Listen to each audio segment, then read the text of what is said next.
So today I'm gonna be making a video on what is democracy index.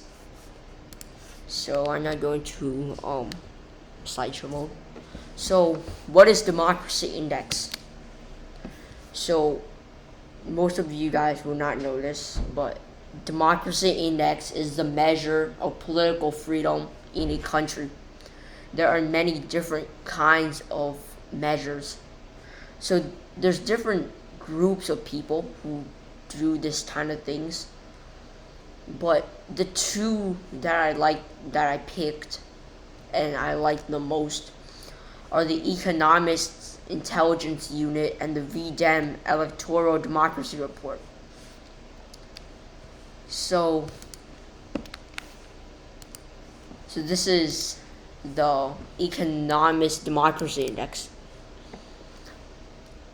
So basically, the democracy index published by the Economist Group is an index measuring the quality of democracy across the world. This quantitative and cooperative assessment is centrally concerned with democratic rights and democratic institutions. So basically what that means is it measures the quality of democracy across the world. So this one is in 2024, but it was published in March 2025. I think it was like March 17. So as you can see, the dark blue countries, Norway, Sweden, Finland, Denmark, New Zealand, and some other small countries, are really free. That means the people in those countries really respect their governments, and they really trust the kingdoms of Norway and the government of New Zealand, basically. So this group is really Western, since almost all of these countries are friends with the United States. Next is 8 to 8.99. That includes Germany, the UK, aka England, Britain, whatever you call it, Japan, Australia, and Canada, and some other countries scattered around here. These countries have a little bit less freedom than the dark blue group, but they're still generally fully free. The government still trusts them, even though there's some inner problems. For example, in Taiwan, China, the giant, like right here. So China could easily invade Taiwan. Or in Canada, so this is Canada.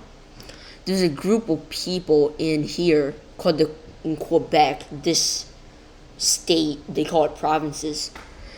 This is called Quebec, and then, Quebec is a French-speaking group, while Canada is an English-speaking group. So the Quebec people want independence because they're French, while they're because they descend from the British. And then Germany, there's some ancient things that might have affected them in the 1900s, so we don't talk about that. In Spain, there's a little group here that wants independence. Next is the Flawed Democracy Group. They are democratic, but they have some problems with their democracy. So the United States is a really controversial one because I would try and make this as less controversial as I can, but Democrats and Republicans, they really don't like each other. And then the US president is either Democratic or they're Republican. So it makes almost half of the country not like the other half. Same thing in and then basically it's almost like the same in these countries, like France, Italy, and Poland. But also, many of these countries come from like less peaceful backgrounds. So, like, say South Africa, they're used to be in like the red zone because they, even though South Africa is in Africa where there's a lot of African people, there's like a little bit of white people down here, and the rest is African. Basically, the white people banned all of the Africans in this little area. It's not like civil rights thingies in America, kind of. But it's way worse in South Africa. So, yeah. That's also another reason why they could be in this color. Next is 6 through 6.99. I know, funny number. Okay. So these countries are a little bit more not free. I don't think that's like a real phrase, but so main countries include Brazil, Argentina, Serbia, Indonesia, and Thailand. So Thailand is a major example because a couple, like 2 decades ago, which if you don't know, it's like 20 years ago, Thailand had a military coup. That basically means that the military were doing some bad stuff, and then well, they started fighting against the king, since Thailand has a king. That's why they're in this color. Many Latin American countries had communist countries, had communist parties, and had communist wars before. So that's why most of them lie in this area or less. In Serbia overall, it's not really peaceful. I mean, it is peaceful, but like, it's not free. They're not really free because they ban certain groups, and they're also hostile to other groups, such as Kosovo, the gray people, the gray country. So yeah. Next, we go to the hybrid regimes. What happened? Okay, so, I'm sorry. Hybrid regimes are countries who are in the red, but they're moving to the blue. That's hence the name hybrid. If you don't know what hybrid means like a mix of two groups. Anyhow, these bright yellow countries, such as mainly Mexico and Madagascar, where the penguins live, they are this color. So Mexico is kind of unpeaceful. I mean, sorry, they are peaceful. I keep on saying peaceful, but they're not really free. That's the thing, because there's still a lot of robberies, and like overall, just like sometimes there's like just not good stuff in these countries overall. So Mexico, inside of Mexico, there are like a ton of. I know that they're not supported by the Mexican government, but there's a lot of groups, cartels that sell some. How should I say this? Illegal candies, like not candies, like illegal thingies. Sorry about the noise back there. Some illegal items that, when consumed, is not really good for you. So, I mean, yeah. And then in these, overall, they were used to be red countries, but then they're moving to the blue. Next is 4 to 4.99. Mainly that's just Turkey, because Turkey. So there's a group of countries called NATO, which I'll actually show.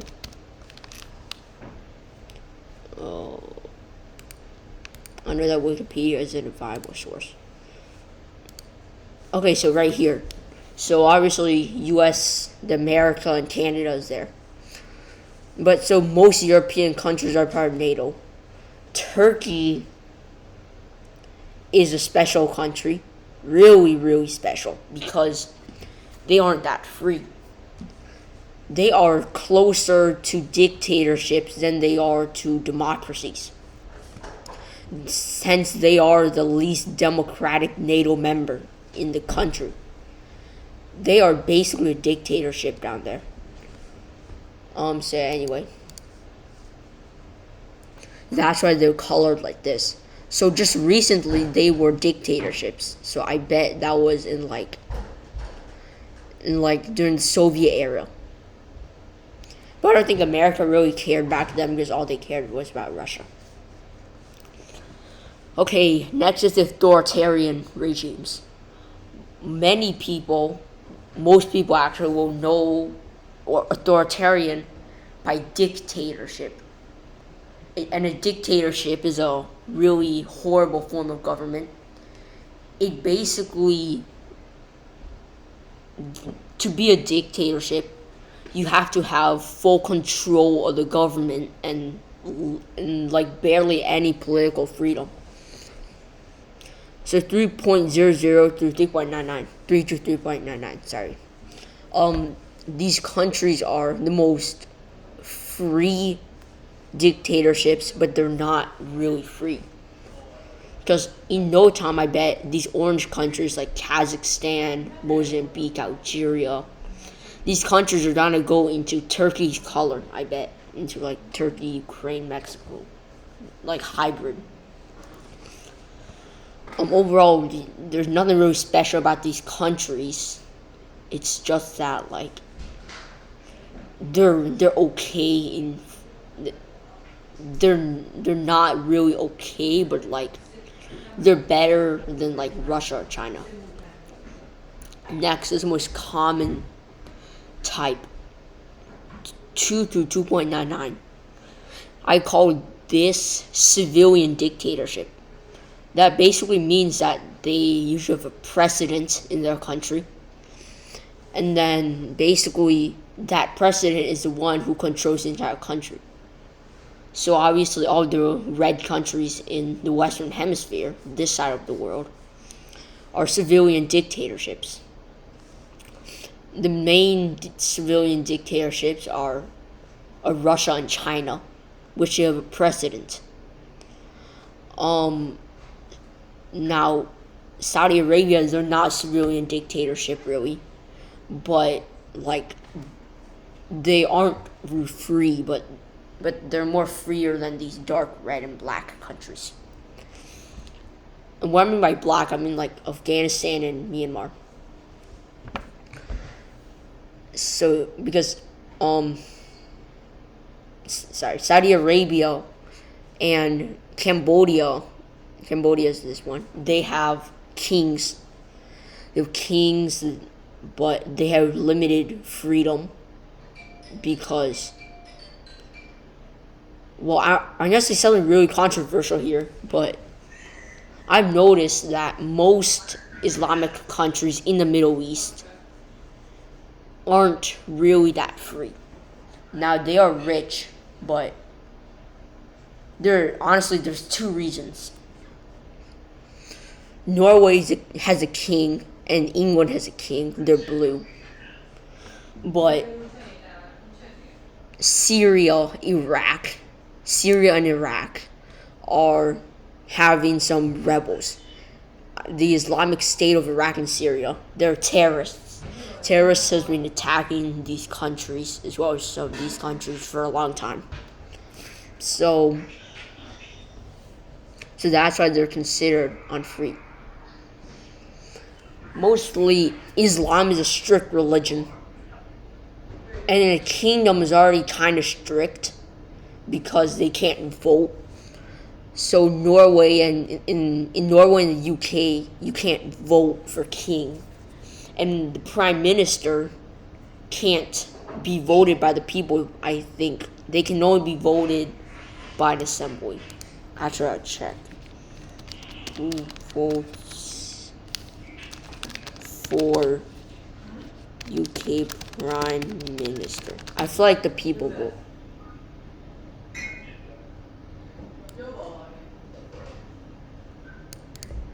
I think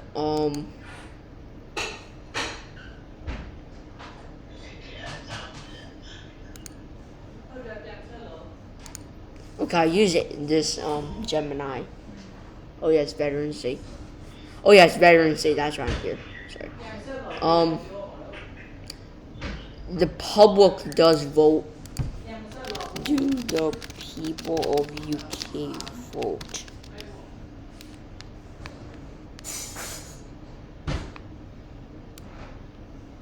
Yes, I think they can vote.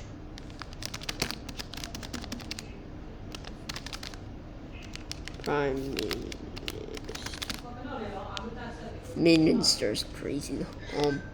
See, so they don't vote directly. Instead, they have so they vote for a member of parliament in a general election. Okay, sorry, not that one. What am I doing? Okay. So yeah.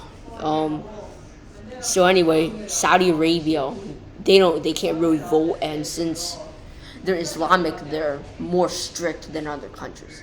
And I'm not saying that Islam is a horrible religion; it's a pretty great religion. But the reason why Islam isn't seen as a good religion is because of the people who are doing it, who are using it. Other than that, that's most of why I say controversially. Next is 1 through 1.99. That includes Sudan, Iran, the DRC, and some of these other countries. These countries they're not free at all. They're really horrible in freedom. For example, North Korea, you can't go out of there else you're dead. You can't be against the Kim dynasty or else you will be dead. In those countries, there's either a huge war, like in the Congo, they've been fighting this little country, and they were losing. Or they're really strict, like Iran. Iran is kind of peaceful in there, but that peace cancels out with this one. Well, with their democracy index. This presence is more greater than the freedom presence in the country. Okay, finally is the worst one. 0 through 0.99. There's only two countries here. The Islamic Emirate of Afghanistan and the Republic of the Union of Myanmar.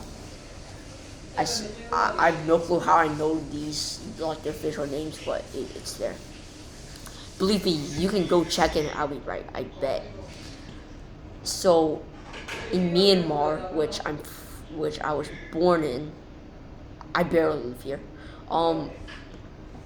There's been a civil war. A military coup happened here, just like in Thailand here. But except it officially started in 2021. But really it started in 1948 when they got independence from the UK. That's really what happened. Because the people here, there's many people around in I'll do this. So there's many people in this little frontier area. Like this tail, the coast, and then the border with China. But these people are like Christians and Muslims and other religions. So it's just an alarm.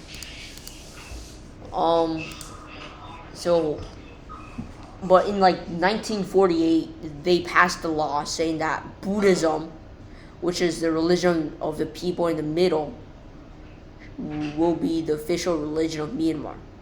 But so the Muslims and the Christians and everyone else were not happy about that.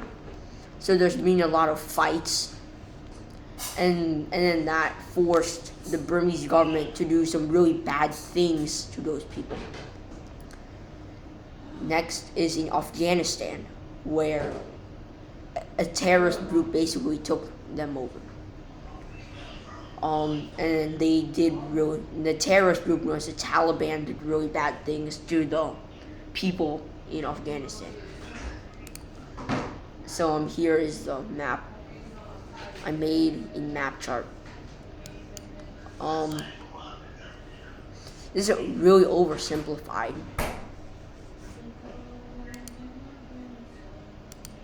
But if you're a country like China or a country that doesn't believe in Taiwan, Taiwan would be red. Like that, but like I'm keeping it like this because I'm from the US.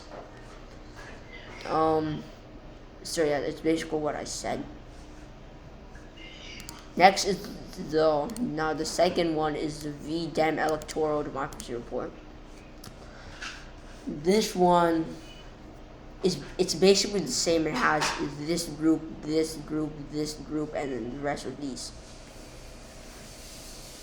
But this is in 2024 and 2025. If I look at Wikimedia Commons,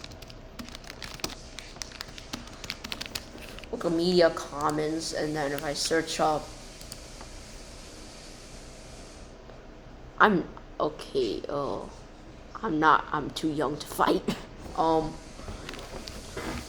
Let's see. V-Dem report 2025 world. I believe that this thing, I swear, this thing and this thing are the exact same. So on my map chart, I did 2024/2025 because here it's 2024, but here it's 2025, and they're the exact same. So it's basically the same. But there's a main point I would like to share. In this one, the orange countries are electoral dictatorships. So there's full democracies. You vote, and there's like a lot of freedom. In these countries, you vote, but there's like less freedoms in these countries.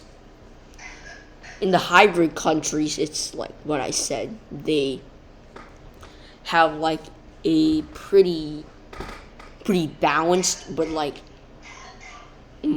they're like dictatorships willing to go to democracy. But in this one, I just skipped to the red. But now there's a separate group, the orange, India, Thailand, Pakistan, and the Congo. They are electoral dictatorships. India is a democracy. They call themselves a democracy, and they are the most and then they're the country with the most people that's a democracy. And then yes, they have the most people. So India, Ukraine, Thailand, they vote, but their freedom is really limited. That's why they're dictatorships. And that they would go into civilian dictatorship. Like that. Next is the absolute dictatorships. Now here, this group has more countries in their team. So far, in the economics, the EIU, it was only Myanmar and Afghanistan. But now Eritrea, Saudi Arabia, Qatar, China, and North Korea are part of it.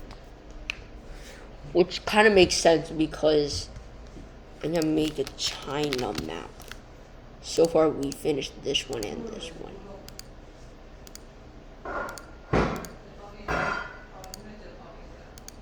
I don't need this. So China province map. Okay, I know to drink some water.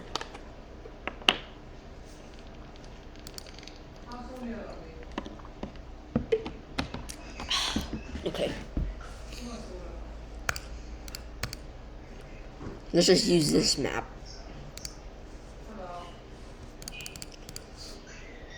This might take a really long time, but Wikipedia won't. Okay, well, it doesn't matter. Okay.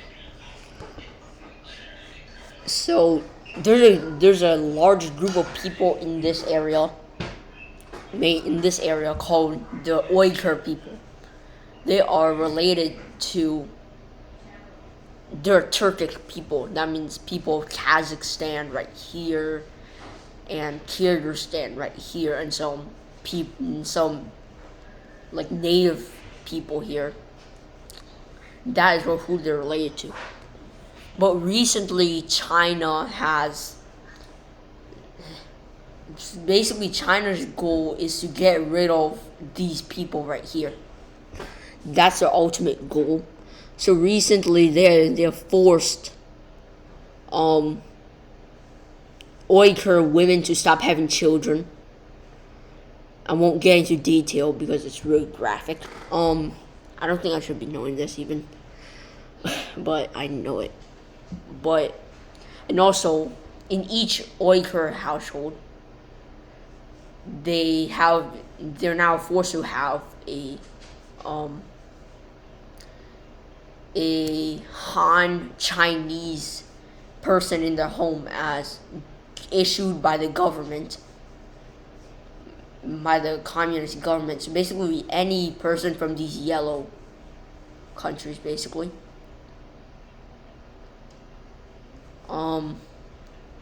They have to come. They are required. A person from one of these yellow places have to come to an Uyghur household and be their guardian. I know it's kind of weird. So yeah, it's really sad, but this makes sense. Oh yeah, I forgot Somaliland. In this one, it doesn't include Somaliland, but really, we could have made one like right here. Like right here, for example. We could have. So Somalia is this little area. No, actually, I really don't need this map anymore. So this one is going to like hurt your eyes. These are every single state in the world. So now let's go over here. All the OT places. This is OT. And then here, this is like Somalia. And this will be terrorist group. Whatever they are. Okay. So this is a war in Somalia. The green people are Somaliland. Somalia. And terrorist. I did not spell that right. So that's basically what Somalia looks like right now. Yeah, they seem kind of cooked because their capital is like, their capital, I don't even know where their capital is, like somewhere around here. But like, so this group is, so if we do like democracy, like, we do it with democracy,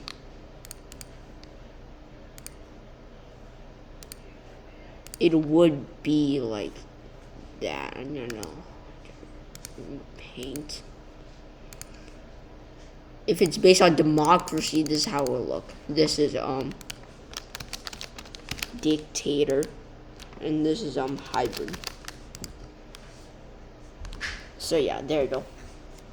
So this is what it would look like, but for some reason, Snapchat does not have that. I personally believe in Somaliland because they're trying to make it a great thing. So yeah, this is basically a nutshell of the democracy index. I talked a lot, but I hope you learned some little things today. So yeah, have a great rest of your day. Today's Veterans Day, so shout out to all of those veterans serving the United States. I thank you. And yeah, see you in the next one.